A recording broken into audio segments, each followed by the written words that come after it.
வங்கக்கடலா வன்னிய கடலா?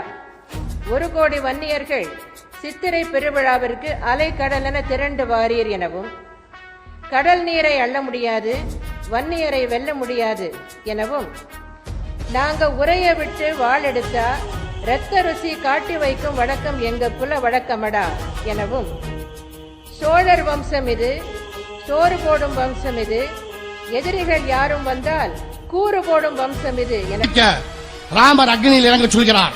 சீதை அக்னியில் இறங்கி தான் குற்றமற்றவள் என்பதை நிரூபிக்கிறார். ஆக சீதை அக்னியில் வருகிறார், திரௌபதி அக்னியில் வரும்போது இந்த வன்னியன் அக்னியில் வந்தது இல்லை என்று யாராலும் சொல்ல முடியாது. ஆக அக்னியில் பிறந்த நாங்க எங்கள் அழிக்க யாராலும் முடியாது. ஆக எத்தனை தடைகள் போட்டாலும் தடைகளை தகர்த்தெறிந்து விட்டு கோட்டையை கைப்பற்றுவோம். கோட்டை எங்கள் வசப்படும்.